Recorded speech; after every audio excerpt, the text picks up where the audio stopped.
الحمد لله رب العالمين والصلاة والسلام على خاتم النبيين وعلى آله وصحبه أجمعين أما بعد فأعوذ بالله من الشيطان الرجيم بسم الله الرحمن الرحيم قال الله تعالى في سورة المائدة وإذا سمعوا ما أنزل إلى الرسول ترى أعينهم تفيض من الدمع مما عرفوا من الحق يقولون ربنا آمنا فاكتبنا مع الشاہدین۔ ترجمہ: اور جب اس کتاب کو سنتے ہیں جو سب سے پہلے پیغمبر محمد صلی اللہ علیہ وسلم پر نازل ہوئی تو تم دیکھتے ہو ان کی آنکھوں میں آنسو جاری ہو جاتے ہیں، اس لیے کہ انہوں نے حق بات پہچان لی، اور وہ خدا کی جناب میں عرض کرتے ہیں کہ اے پروردگار، ہم ایمان لے آئے تو ہم کو ماننے والوں میں لکھ لے۔ جب حضور صلی اللہ علیہ وسلم نے اسلام کی دعوت دینا شروع کی، جس کے اولین مخاطب اہل مکہ تھے جو بتوں کی پوجا کرتے تھے، تو اہل مکہ دشمنی پر اتر آئے اور رسول اللہ صلی اللہ علیہ وسلم کو طرح طرح سے ستانے لگے۔ جو لوگ اسلام قبول کر لیتے انہیں بھی بہت زیادہ دکھ دیتے اور مارتے پیٹتے۔ اس وجہ سے بہت سے صحابہ کرام رضی اللہ عنہم اجمعین حبشہ کے لیے ہجرت کر گئے۔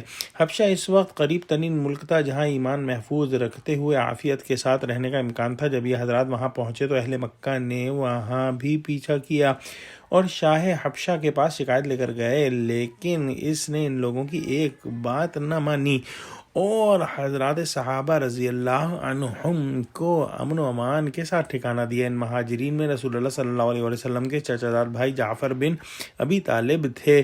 یہ حضرات وہاں کئی سال امن و امان کے ساتھ رہے۔ پھر جب حضرت جعفر وہاں سے رسول اللہ صلی اللہ علیہ وسلم کی خدمت میں حاضری کے لیے واپس ہوئے تو نجاشی نے اپنے بیٹے کو حضور صلی اللہ علیہ وسلم کی خدمت میں بھیجا۔ ان کا یہ وفد 60 آدمیوں پر مشتمل تھا۔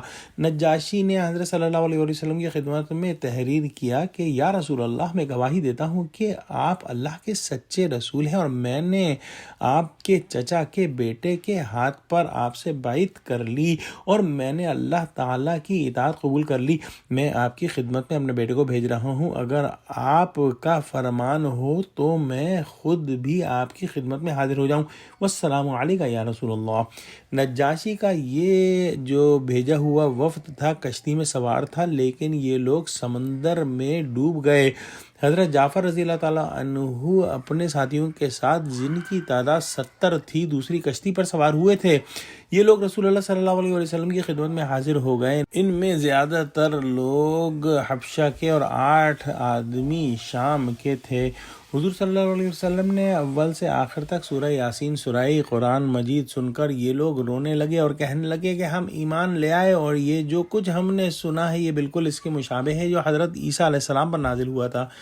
اس پر اللہ سبحانہ وتعالی نے آیت کریمہ وَلَتَجِدَنَّ أَقْرَبَهُمْ مَوَدَّةً لِلَّذِينَ الاخ جو ہم نے کل پڑھی تھی نازل فرمائی۔ دعا کرتے ہیں کہ اللہ سبحانہ وتعالی ہم کو قرآن کا فہم عطا فرما اور ہم سے قرآن کا ایسا تعلق بنا دے کہ ہم قرآن کی آیتیں سن کر اپنے دل پر محسوس کریں۔